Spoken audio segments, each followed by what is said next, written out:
Good afternoon and welcome to Webinar Wednesday.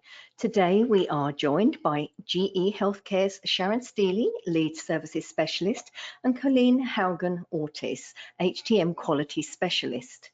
Webinar Wednesday would like to thank GE Healthcare for its participation today.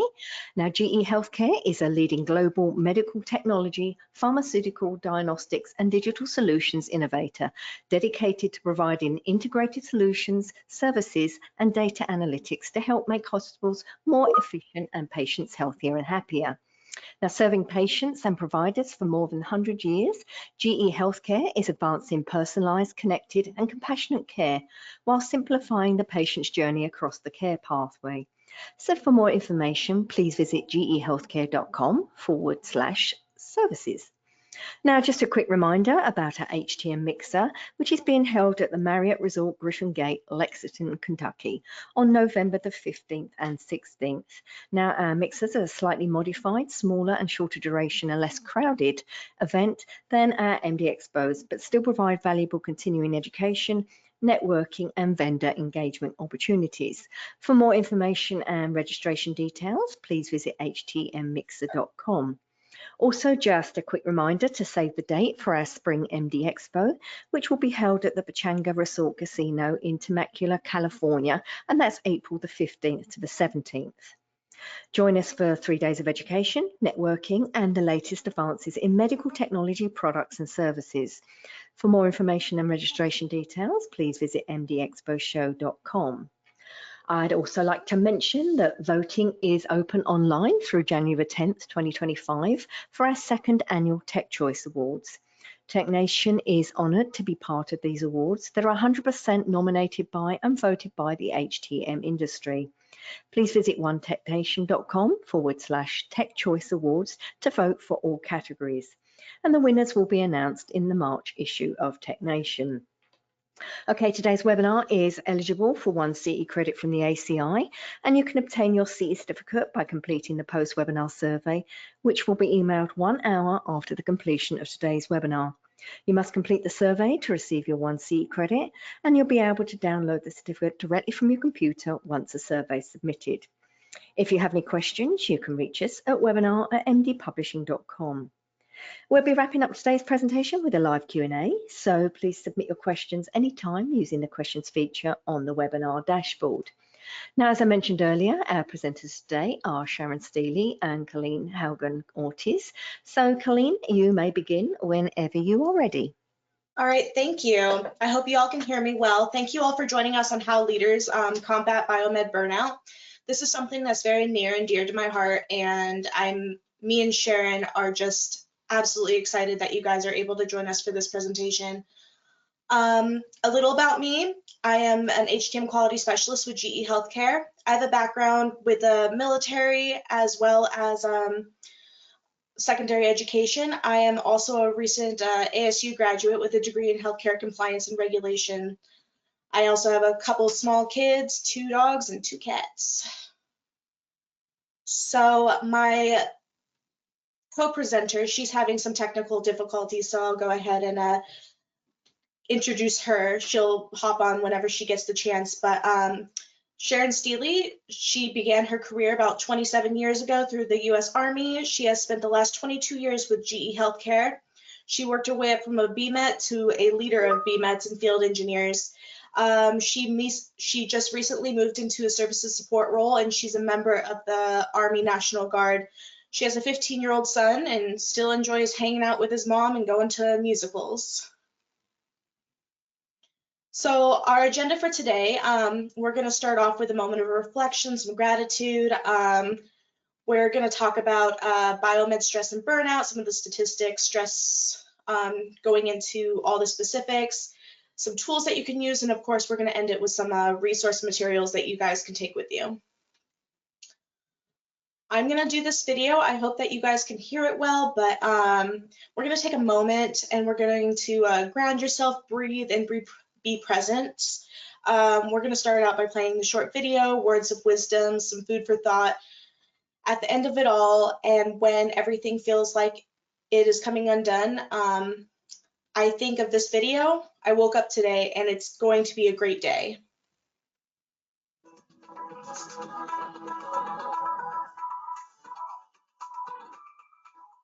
Sadhguruji, then what is it? Okay, so for all of us, how do we live our days? What is the best way to just go about it? Give us in clear, simple sentences. Do this, and you will be at least on the way to being blissful or happy or aware or living in a nice, conscious way.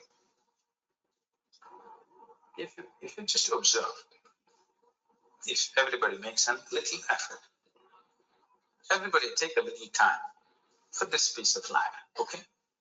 Not for your family, not for your career, not for something else, just for this piece of life.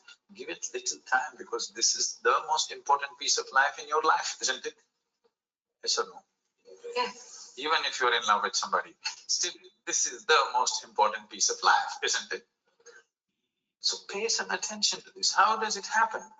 Why have you taken it for granted? Believe me, you're not going to be here forever. I'll bless you with a long life, but you're going to fall dead one day. Yes or no? Yes. So do not take this for granted. If you wake up in the morning, tomorrow, if you wake up in the morning, it's not my wish, but I want you to know, of all the people who go to bed tonight, over 1 million people will not wake up tomorrow morning. And tomorrow, if you and me wake up tomorrow morning, is it not a fantastic thing? 1 million people did not wake up. You woke up. Is it not a great thing? Just look at the ceiling and smile. You are still awake. You're still there. And for many, many millions of people, somebody who is dear to them did not wake up. So just check those 5, 6 people around you. They all woke up. Wow, it's a fantastic day. You woke up, and everybody who matters to you around you woke up. Is it not a fantastic day? You don't think so. Yes. You don't seem to think so. Yes. Because the problem is just this. You are living with an idea that you're immortal. When I say you're immortal, you're not actually thinking you're immortal, but you're not conscious of your mortality. If you're not conscious of your mortality, somewhere you think you're immortal, isn't it? How many moments in a day are you conscious that you're mortal? If you were conscious, would you have time to crib? Would you have time to fight with somebody? Would you have time to do some rubbish with your life? If you knew, if you're conscious that you're mortal, you would do nothing other than what is absolutely needed for you and everybody around you. This one thing if you do, if you just remind yourself, you don't think it's a negative thing. Death is not a negative thing. It's the only thing which has added value to your life. If you're here forever, you would be unbearable. Yeah. Yes, yes. Isn't it? Aren't we glad everybody dies one day? If you just become conscious of this one thing, that always you're conscious that I'm mortal. You don't have to think I will die today. We don't intend. We want to live as far as possible. Just you know, one day I will die. If you're just conscious of this one thing, you will naturally become spiritual. Every day, every moment, if you remind yourself, this is a brief life. I'm mortal. One day I will end. Just do this for 2 days and see. You will become something truly fantastic within yourself. Just this is all. And it's simply beautiful. That's all that's needed. If you want to know the value of life, just know that it's a brief happening.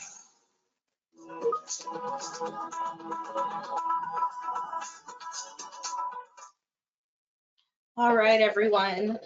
So, when you're having a bad day, just honestly ground yourself with the video. Think about it. You woke up today, so it's a great day. Hi, Colleen. Colleen, can you hear me? Yes, I can hear you. Hi, everybody.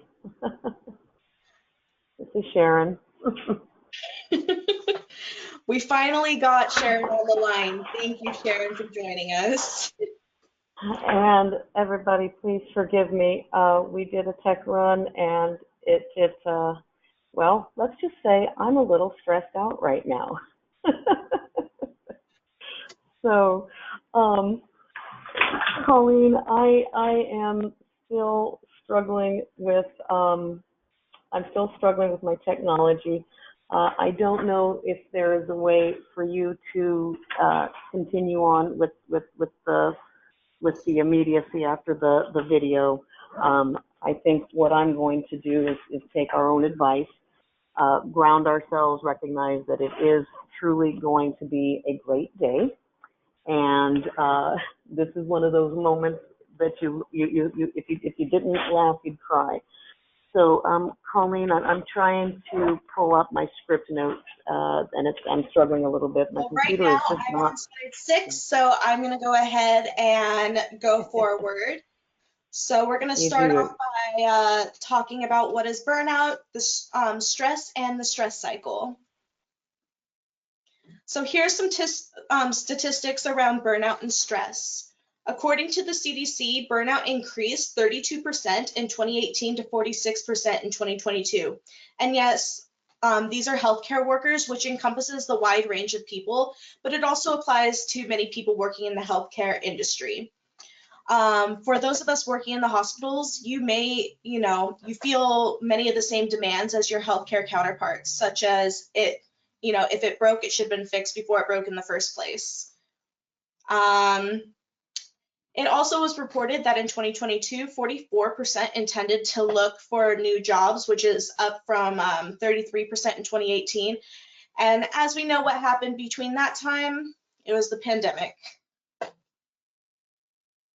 Also, according to the 2022 Amy HTM Retention Survey, priorities for retention include, in order from most important, which is compensation and benefits, work environment, and of course your work-life balance.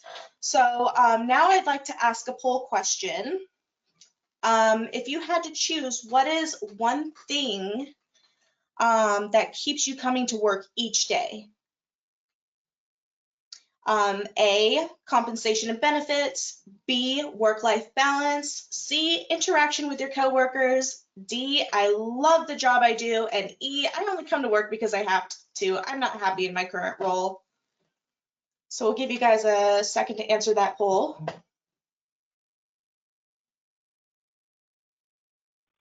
And Colleen, I'm blind to the presentation, so maybe you can talk about the results a little bit, and then I can jump into defining stress and the stress cycle.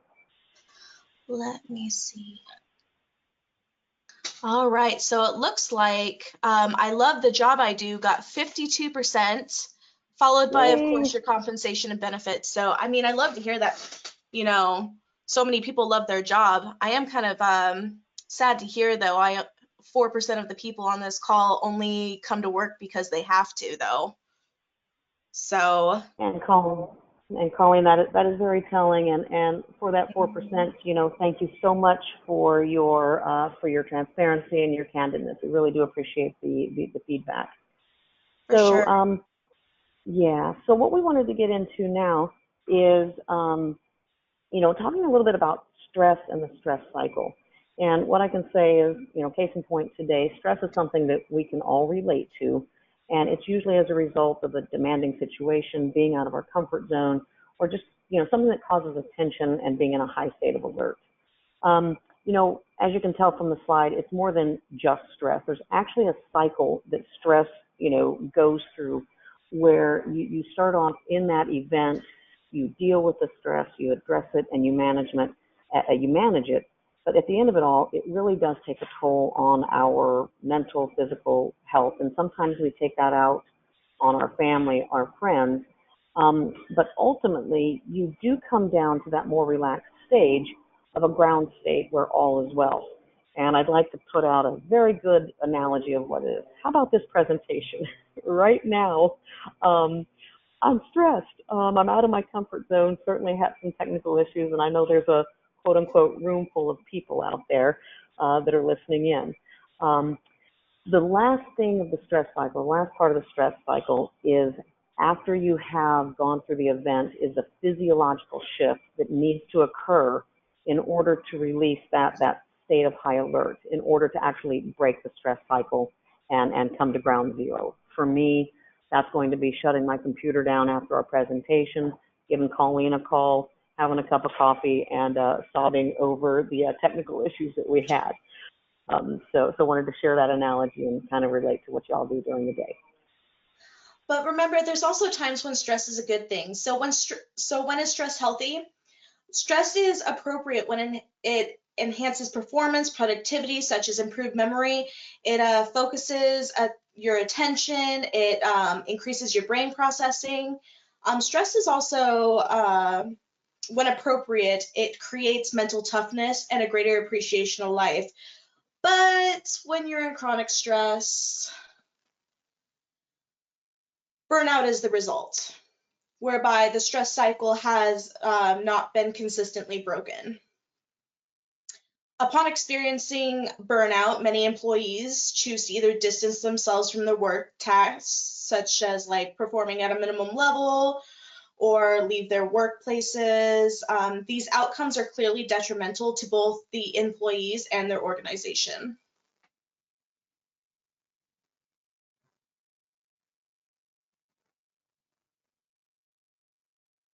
Sharon? Yes, gotcha.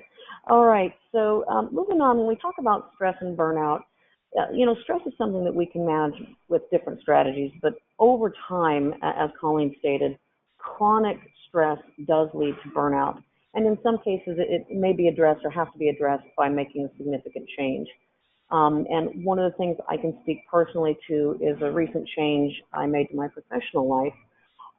After having been a leader for nearly 15 years in the HTM industry, I just recognized and identified that I could no longer sustain a level of stress that I was trying to manage. And this wasn't the fault of my company, the fabulous team that I worked with, my family, etc. But I recognized I needed a change, and I pursued it. I was at that point in my life where the people I was leading and that I had thrived on for so many years, fabulous people, they just were no longer a good fit for where I was at my personal stage in life. 15-year-old son and all the things that come along with that. So as we move on to the next portion, I just wanted to kind of have the audience think a little bit about any times you guys have found yourselves in a situation that you can no longer sustain it, and what did you do about it? So think quietly on that as we move on to the next one. So I had an aha moment with some recent events, and had some signs and symptoms that kind of gave me a moment of clarity, where I realized I was sleeping too much. I was getting sick all the time, such as having the flu, cold, COVID, just one thing after another, constantly feeling like I was sick. I was starting to get really snappy at my loved ones, easily forgetful, all the time, just can't think of the word, feeling overwhelmed at literally the simplest task. I would sit there and realize I have this, this, and this to do, and could not bring myself to do any of it.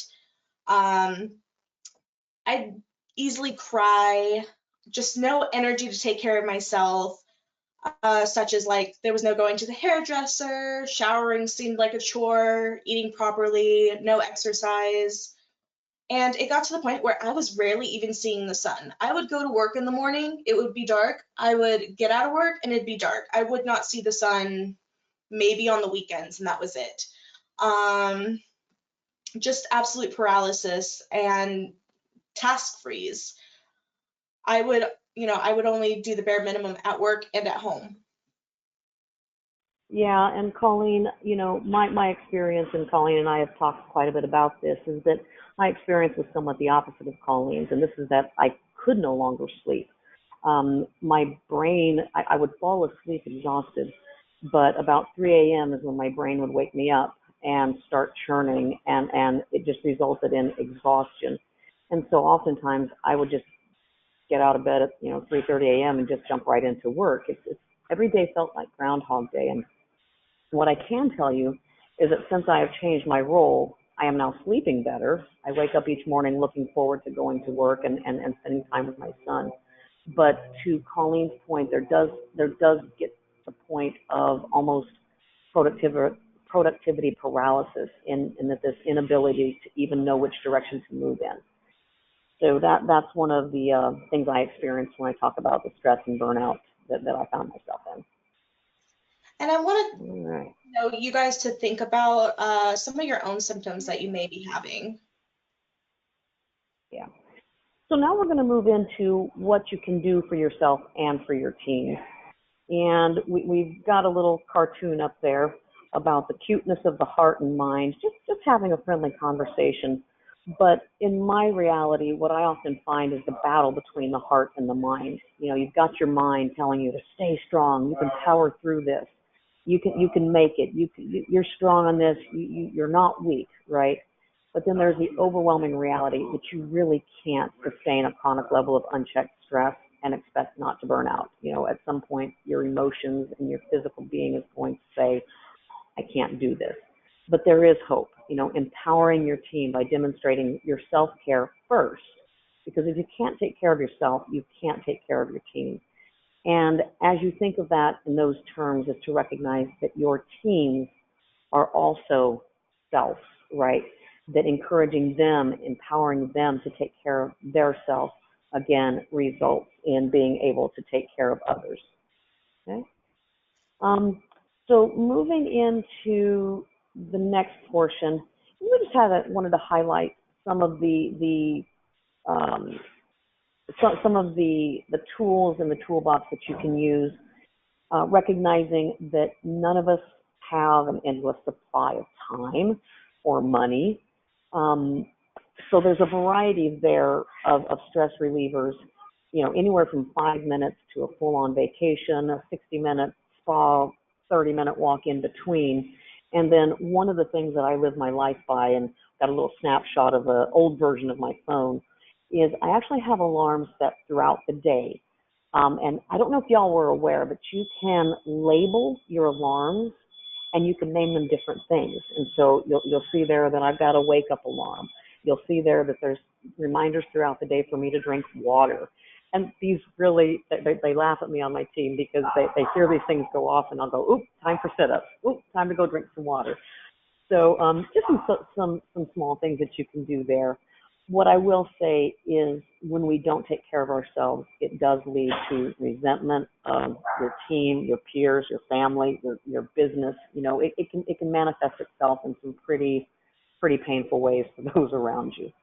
So wanted to head it off to Colleen on the rest of it. So recognizing before these things kick in is to recognize a big change can't happen all at once. You know, they say, how do you eat an elephant? You know, one small bite at a time. So small changes, asking what do I need encompasses things such as better sleep, or if you're working from home but are disconnected with any sort of social life, it might be a good time to reach out to a friend and plan something. Or you just need a break, and it's okay to take a mental health day every once in a while. Just recognizing you need to do these things for yourself. So I want to talk a little bit about changing habits and how to do so. So I read an amazing book called Atomic Habits from James Clear, and he talks about 4 laws to changing your habits. So I'm going to go a little bit more in depth with those. These are laws that you can implement with you and your teams also. So first law is implementation intentions. So I will, whatever behavior that you want to complete at a certain time in a certain location. So for a biomed standpoint, filling out documentation at time of service could be used as an implementation intention. Also, there's habit stacking. So after a current habit, I will implement a new habit. So such as after I grab my morning coffee, I will stop by a department and scan the department for past dues. Things such as that. The second law is make it attractive. So temptation bundling, you know, pair an action that you want to do with an action that you need to do, such as clinical rounding with a coffee cart visit. Create a motivation ritual. So do something you enjoy immediately before a difficult habit. What is something that makes your team happy? You know, things like that. The third law is make it easy. So reduce the number of steps between you and your good habits. such as making your environment have a workflow process. So a place where broken equipment goes that first comes into the shop, tagging, a place after it's been tagged, a place where you're going to put parts, equipment waiting for parts, and then a place after the equipment's been already taken care of. Just an easy workflow to where you're not taking as many steps. Master the decisive moment. So optimize the small choices that deliver an outsized impact. Set a time frame to do your habit. Like today, I will do 1 hour recall work that is scheduled. And automate your habit. So use calendar invites, reminders, invest in technology and one-time purchases that lock in that future behavior. What can you do to make your shop's life easier? And give reminders, because seriously, out of sight, out of mind. And then, of course, there's the fourth law, make it satisfying. Use reinforcement. Give yourself an immediate reward when you complete a habit. It might sound childish, but I mean, a gold star chart, get so many gold stars, have a pizza party. I don't know, something of that nature. What's a good reward for your biomeds? Keep a habit tracker. So keep track of your habit streak and don't break the chain, such as maybe you can get your team simple Fitbits. They're actually pretty cheap. You can get a simple Fitbit that counts your steps and have your team get your steps in and make it a competition. Never miss twice also. So when you forget to do a habit, make sure that you get back on track immediately. So we have another poll question for you. If you had to choose, which of these habits would you consider doing or already doing? A, make it obvious. B, make it attractive. C, make it easy. D, make it satisfying. Or you're already doing all these and you guys are awesome and you can teach this class. I love it. Colleen, maybe you can see how we landed. All right. Oh my gosh, 61% of you are already doing all of these. Okay, well then I don't even know what I'm doing here. Oh no. I think the best part about this is the reminders and recognizing that I think as leaders, as technicians, as supervisors, that we are trying these things and we do recognize that these are all very helpful. I like the make it rewarding, make it attractive. I like the coffee visit one, Colleen. That's a great one. So, all right. So moving on to the next portion, we're going to talk about kind of the work-life balance and how we balance the professional to the personal, and how we can do better as servants, both to our staff, our patients, our team, our families, our leaders, etc., is to recognize the need to disconnect and or to recognize we can't solve all the problems every day, right? So I have a motto that I'll tell, that I'll share with my new leaders is to put the cape away, right? We as BMET, as HTM professionals, and again, this is from all levels, back office, frontline, supervisor, technician, all of these, is to recognize that we must set boundaries and do all that we can to adhere to them, right? It's not easy to do, but some of the things that we can promise ourselves is that we will take time off and we don't feel guilty about it, right? We will turn off the do not disturb phone, we'll turn on the do not disturb function when we go to bed, okay, unless you're on call, don't do that. When I take my lunch break, I leave my phone in my office. I go into the other room and I completely remove the temptation to pop on my phone, right? That gadget is great technology, but boy, does it distract you.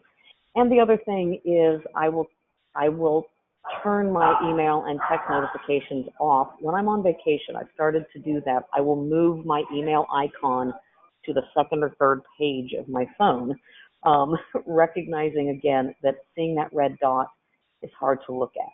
So disconnect. All right, so as we wrap up this part, and again, some of these poll questions, they're not all inclusive. So we just wanted to get an idea of how folks implement work-life balance in their day-to-day. So Colleen, I think the poll question is up there.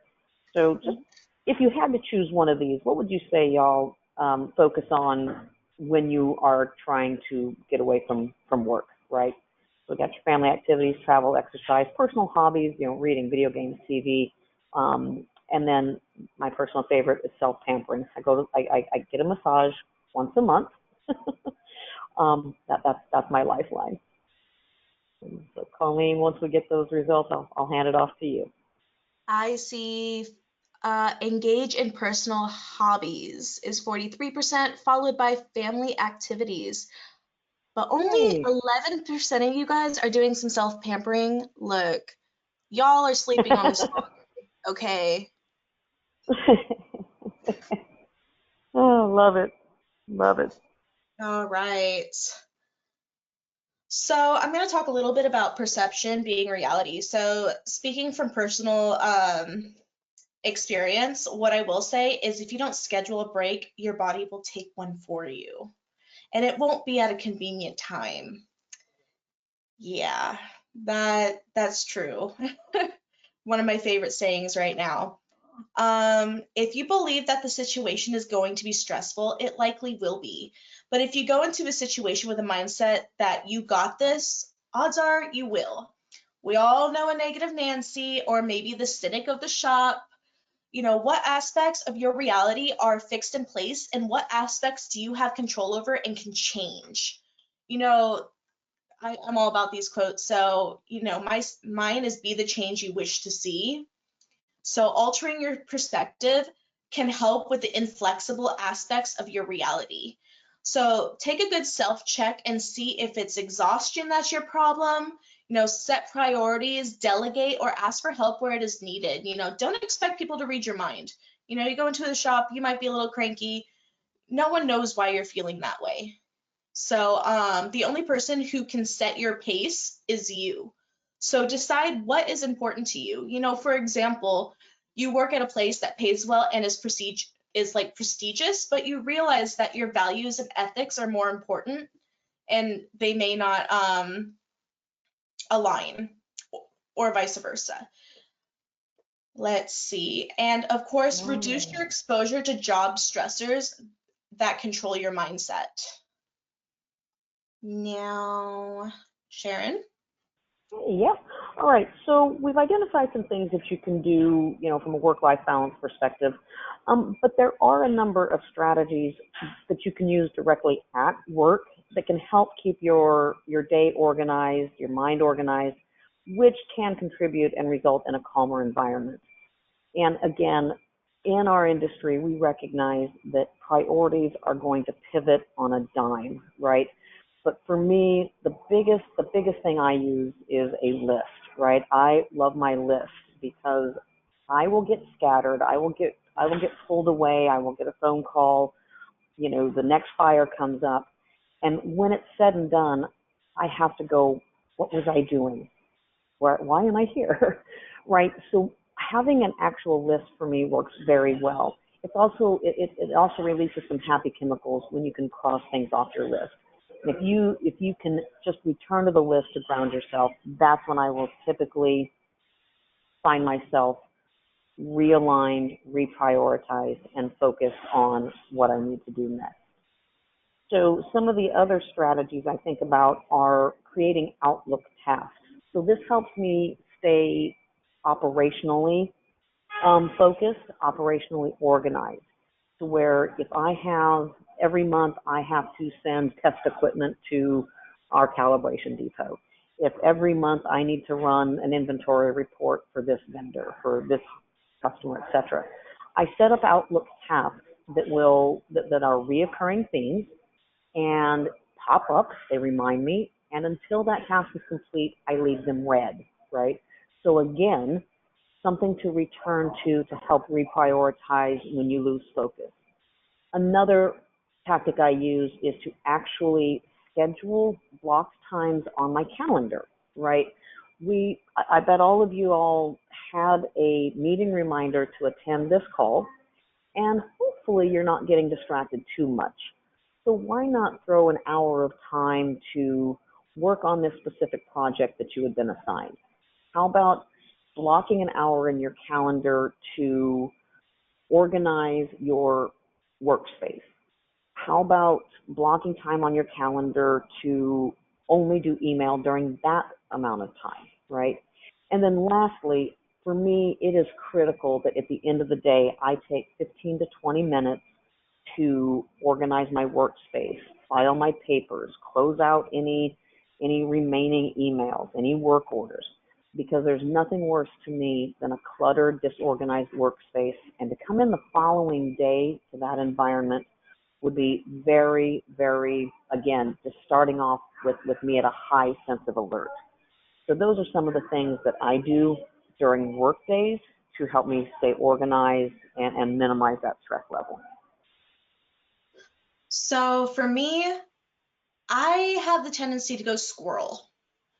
You know, I get distracted very easy. I don't know if you've all seen the meme, but there's a sign that's on the back of the office chair that says, "Don't talk to me unless you want to be in like a 2-hour discussion." So I need one of those. So what I like to do is I do a timer trick. So I literally have a little like kitchen timer that I keep at my desk, and I set it for say 20, 30 minutes, maybe even longer depending on the task. And I will not read my email. I will not look at my phone. I will not do anything but the task during that time. And then, you know, another part of it too is you schedule break too. So you also take the timer, you put it on a 5-minute setting or something like that. And that's giving you 5 minutes to look at your phone, breathe, you know, just take a minute off the task, and then you just reset your timer to another amount of time that you want to focus solely on the task that you're doing. Another thing too is create a process or establishing routines. You know, going back to our habits, that's item stacking. So for example, whenever I was working in the shop, I did certain things on certain days. So like Monday morning, first thing, I like to take a look at the numbers. I like to, you know, kind of plan for the week, of course, first thing in the morning. Say Wednesdays, I made a point to go to certain floors to look for past dues, kind of do clinical rounding type things.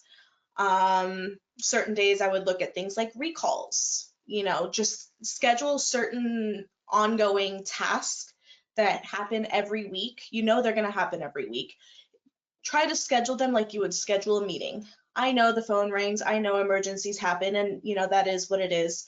You do have to answer those things, but if you schedule your time wisely, then it's a little bit easier to stay on those tasks and get all those kind of other tasks taken care of as well.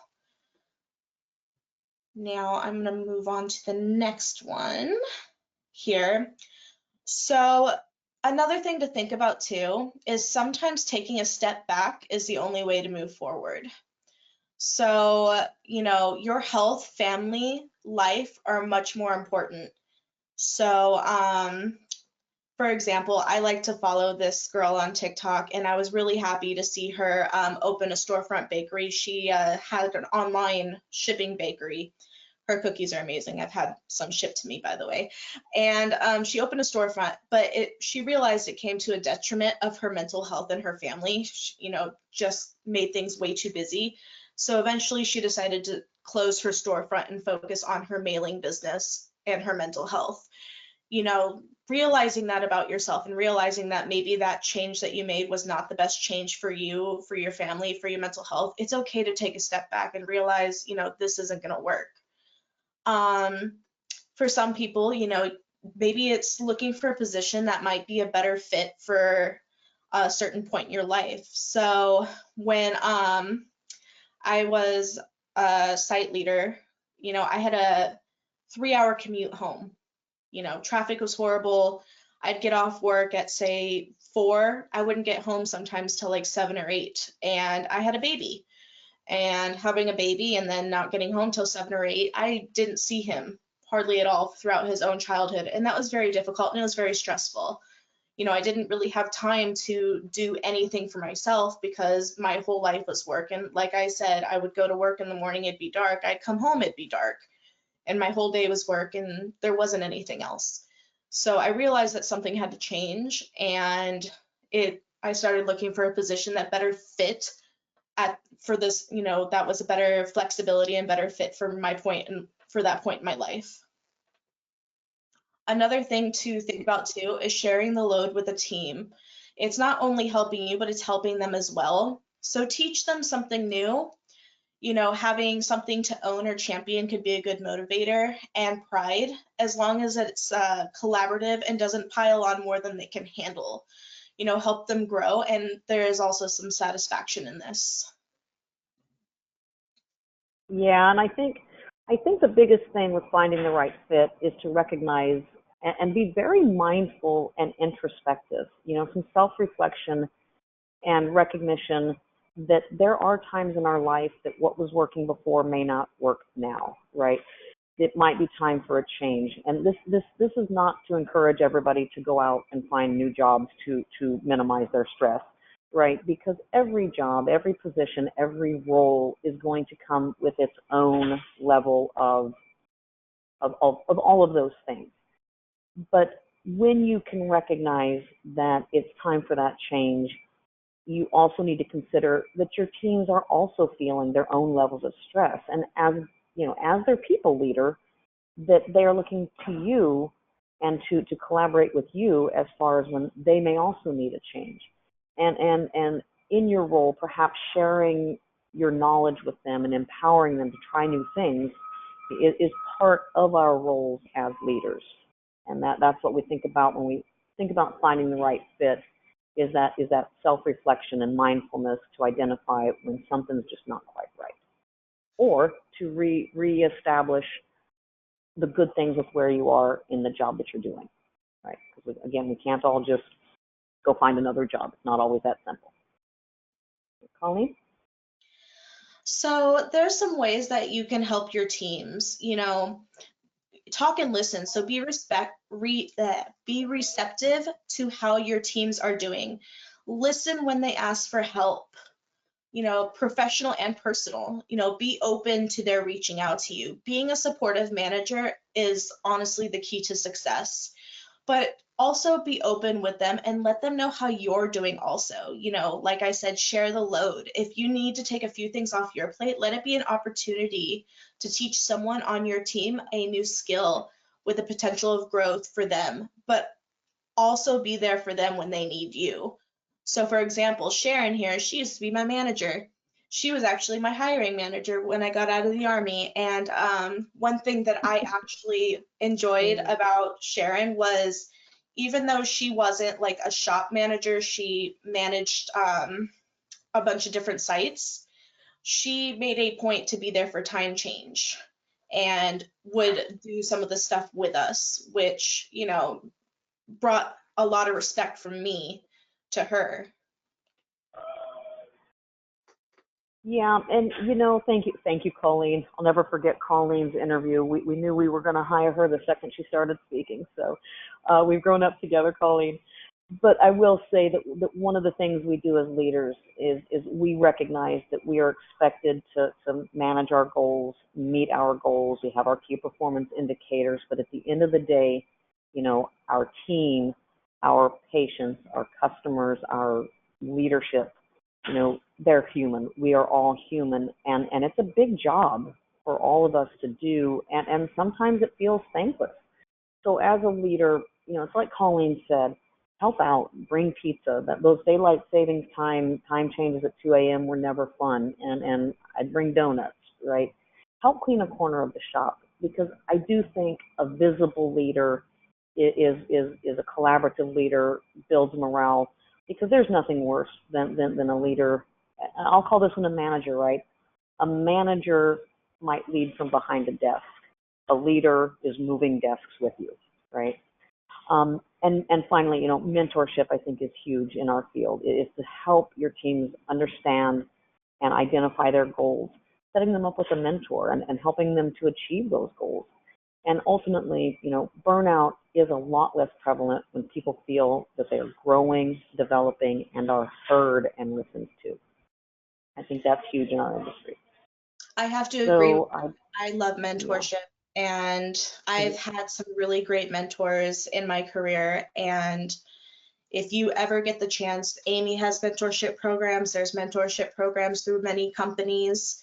I definitely say put your hand in the mentorship bucket and, you know, meet some really great people. And let me move on here. I think that's We about, did want to highlight some references and resources. So some of the stuff that there's some references here that we pulled from. Atomic Habits, it's a great book if you ever get the chance to read it. We have a link to the YouTube video as well. Again, that YouTube video is a really great resource just when you're feeling and, you know, remembering you woke up today. You know, that's better than, unfortunately, how did he say over 1 million? Yeah, over 1 million people will not wake up today. Yeah. I use that video a lot just to remind myself it's a great day. And I guess now we are on our Q&A. Perfect. Thank you so much. We've got some questions that have come in. The first question is, some of the stressors in my life are outside of my control, i.e. understaffed site, high turnover, etc. Have you got any suggestions on how to keep myself and my team going during these tough periods? Sharon, you got this one? So, yeah, I'll take this one. I think the first part of the question is the most critical one, right? Things outside of your control, okay? So this is where it's a fine balance. I'm coming from a place of about 1.5 years ago where we lost 1/3 of our team. We had a turnover of it was about 30% of our team within a 6-month period.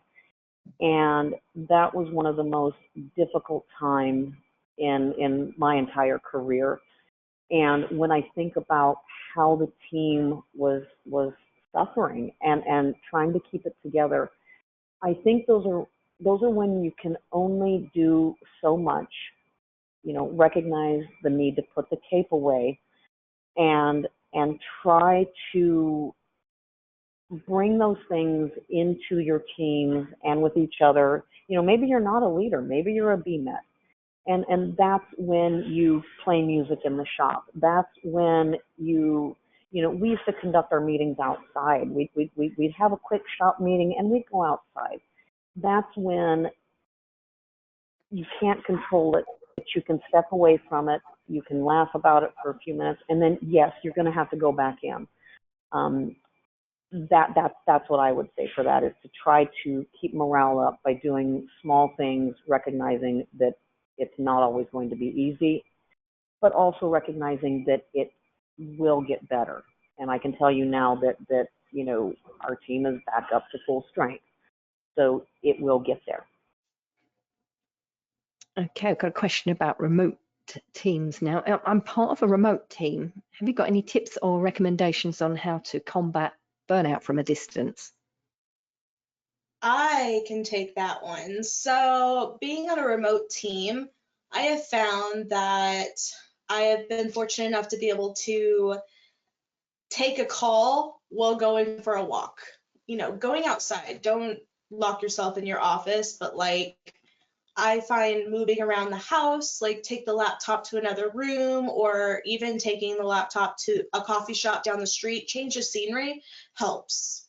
I find it very comforting to get a different change of scenery again. You know, if it's a call that you're not presenting on, just go ahead, stick on the headset, go for a walk, you know, those types of things I believe help a lot with burnout and the house drearies.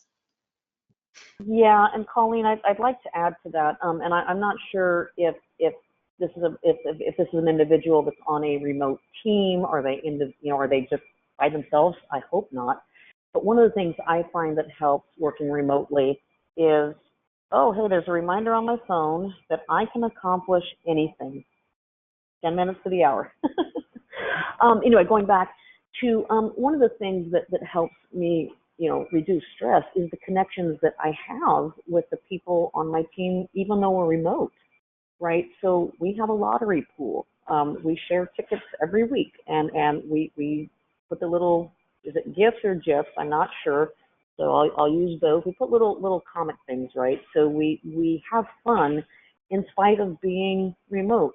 I go on camera, except today, as often as I can because I want to see other people. And when I go on camera, oftentimes other people will join. Just seeing faces, right? And that helps reduce stress. Picking up the phone in the morning and calling one of my team members with a 15-minute coffee hour on Mondays, right? So those things help minimize my stress and help me feel connected even though I work remotely. Perfect. I've got a question that's directed at both of you here. Does your military training help you or hinder in managing stress? I will say, for me, it's helped me. I will say when I'm having a bad day, I have a uniform hanging up in my closet and I look at it and remember the days in the hot Texas heat and think, it could be worse. Well, and for me, I'm actually still in the National Guard. So it is still a it is still a requirement for me to maintain my physical health, right? So several of my reminders throughout the day are to do push-ups, to do sit-ups. I go out in the backyard and I do laterals with my dog. Okay, I toss the ball, the dog's running away from me, and I'm literally in my backyard doing laterals. And again, recognizing that we don't have 30 to 45 minutes every day to do our workouts. It's literally 2.5 minutes worth of laterals, 2 minutes worth of push-ups, 50 sit-ups spread throughout the day. You'd be amazed at how much you can get done. So my military training, the camaraderie I share with the remote team, that just significantly helps. Yeah, I'll say the self-discipline is definitely a good one, that you gain a lot of self-discipline from the military. So. Perfect. That's great. Thank you. So another question here is, what are some good questions that I can ask my employees to identify burnout? Honestly, just talking to them. You can ask them, how are they feeling? What's going on in their lives? I know that you might be opening the Hoover Dam, but I mean, it's important to kind of figure out where your employees' their mental state is and what's going on in their life, and just kind of thinking, if you were in their position, how would you be handling it? Not to say that what they say, walk a mile in someone else's shoes, think about the state that they're in. My one thing that I love about my current manager is she is so in tune with all of us, and she makes a point to ask how we're doing before giving us any extra responsibilities. She always checks in with us and makes sure that how are you doing with everything? Are you do you want to add this to your plate, or do you have too much going on your plate? She's always very receptive and checking in with us, and that's one thing that I have grown to appreciate, that the idea of checking in and making sure that we're good, not just throwing more responsibilities or more jobs at the people, but seeing how they're doing with what they have going on. Yeah, and I think, oh yeah, I'm sorry, Colleen. I'm sorry. Yeah, go ahead. Yeah, just to add to that, recognizing, be in tune with your team and recognizing when somebody's behaviors aren't quite what they used to be. If somebody's productivity is gone, there may be something going on outside of the workplace, right? And again, balancing that personal, professional level, get to know your teams, right? Are they married? Do they have kids? In as much as is professional, making sure it's a comfort level. But one of the other things that I always like to do is grab a technician and, hey, let's have a walk. Let's go up and grab a cup of coffee. Right, is to make those personal moments with each member of your team. And again, if you're working remote, your team's remote, even those personal team calls.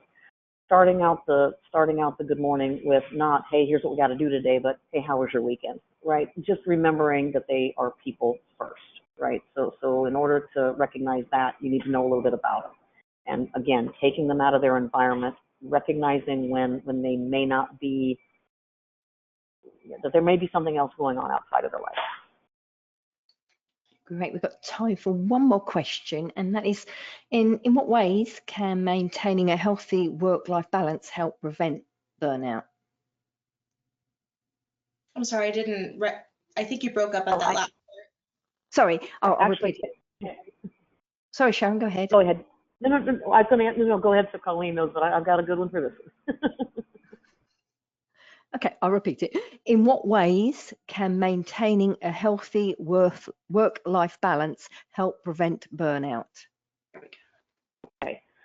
So this is the one that is so very personal to me right now. My son is going to be 16 in June, and I woke up one morning and realized I may have my son with me for another 2 to 3 years before he goes off to college, you know, when mom's no longer cool, these types of things. And in being able to disconnect and truly understand that work-life balance, turning my phone off when I'm not on call, turning my phone off when I go to a movie, not answering emails on the weekends, has given me the time to spend with my son. As a result, I am more calm when I don't do those things. I'm more calm when I don't answer the phone during a movie. He appreciates when I don't answer the phone during the movie. Going to, like I said, I get a massage once a month, every other month, if it's that type of month, right? I come home, I'm more relaxed, right? And when I'm relaxed, my temper is not as short. And when my temper is not as short, I can handle his teenage shenanigans a lot better, right? So it's critical, I think, to balance it, because when you balance it, all the other stuff is not as stressful and is much easier. I do want to throw a plug in there. There is going to be a survey at the end of this, and that I would love to see the results for that survey, because it may affect more training later on. So I please ask that everyone on this call take that survey. Perfect, thank you. That survey will be included in the email that will be sent out an hour after we've finished. I will remind everybody anyway. Thank you both for a really great, informative presentation. Thank you so much. I'd like to encourage everyone to visit GE Healthcare's website to learn more about the services they provide to the industry. So please visit gehealthcare.com/services. Now, just a quick reminder, you can obtain your CE certificate by completing the post-webinar survey, which will be emailed 1 hour after the completion of today's webinar. You must complete the survey to receive your 1 CE credit from the ACI, and you'll be able to download the certificate directly from your computer once the survey is submitted. If you have any questions, you can reach us at webinar@mdpublishing.com. Now, if you've missed any of our past webinars, including any by GE Healthcare, please visit webinarwednesday.live to view our whole webinar archive. We'll be back next week with another webinar, so please visit webinarwednesday.live for more details and complimentary registration. Thank you once again for your time today, and I hope you all enjoy the rest of your day. Thank you, everybody. Have a fabulous week. Bye-bye now.